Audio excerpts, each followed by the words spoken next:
Welcome to the Seattle Asian Art Museum. My name is Yao Yao and I'm a museum educator.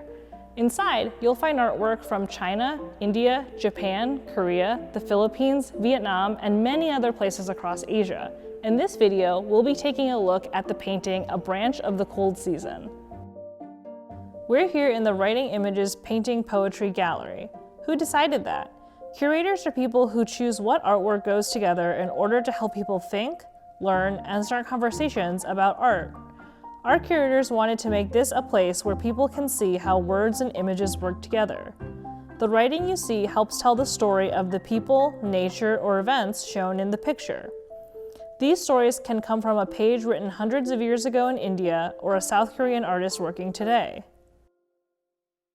We're going to take a moment to look closely at the artwork.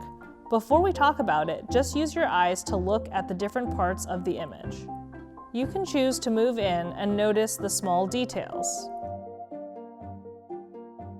You can choose to move back and take in how it looks as a whole, where it is placed, and what is nearby. Let's look closely. Don't do anything else but look until you've counted to 20 in your head or out loud.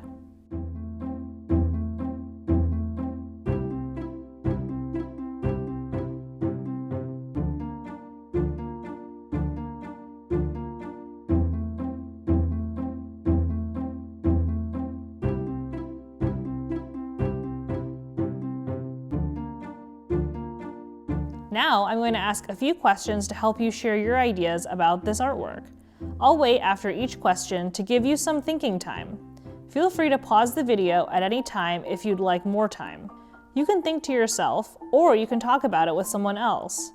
If you're in a group, raise your hand to share and listen to what others have to say. What do you see? What do you think about that? What do you wonder about this artwork? Thank you for sharing your ideas about this artwork.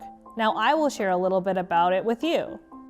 This is called A Branch of the Cold Season and is by Yang Hui and Monk Zhen of Huanan Temple. The painting shows a plum tree starting to grow flowers in the spring.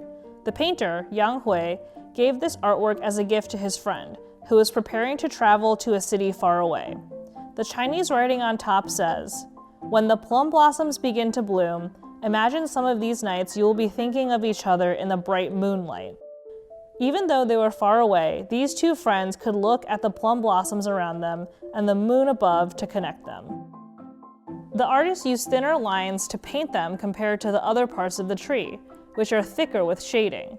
Imagine your body is the trunk of the tree, your arms are the branches, and your fingers are the flowers.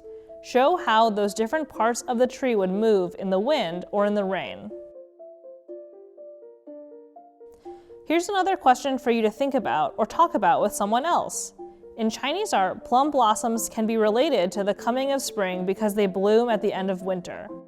What season is it right now where you are? What plants or flowers do you see during this season? Do they have a special meaning to you or your family? Artists use tools like this to make this painting.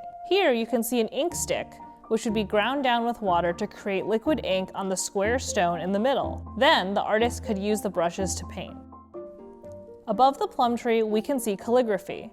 Calligraphy is a kind of decorative handwriting made with a pen or a brush. This calligraphy is in Chinese. Even if you cannot read the writing, you can still enjoy calligraphy by thinking about the style, how it looks, and how the artist moved when writing it. Hua is the Chinese word for flower or blossom. We can practice moving like a calligrapher using this word, which is also called a character. Imagine you are holding a brush like we saw earlier and create this character in the air. Start with a stroke from left to right, then add one dot and another dot. Underneath, make a sweep on the left and a downward stroke. Then make another sweep a little bit lower than the one before and finish it off with a curve and a hook. On your own, write Hua in the air as fast as you can, then try to write it in the air as slow as you can. How does it feel to write and move differently? Do you think the calligrapher wrote this poem quickly or slowly? What do you see that makes you say that?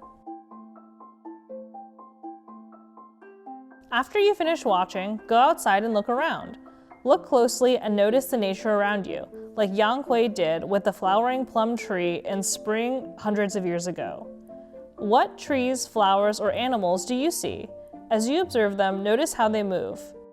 Do they sway in the wind? Do they jump around? Once you're done looking, sketch out some of the nature you saw outside. Just like Yang Hui, you can use a combination of thick, thin lines and shading to show movement and details from what you saw.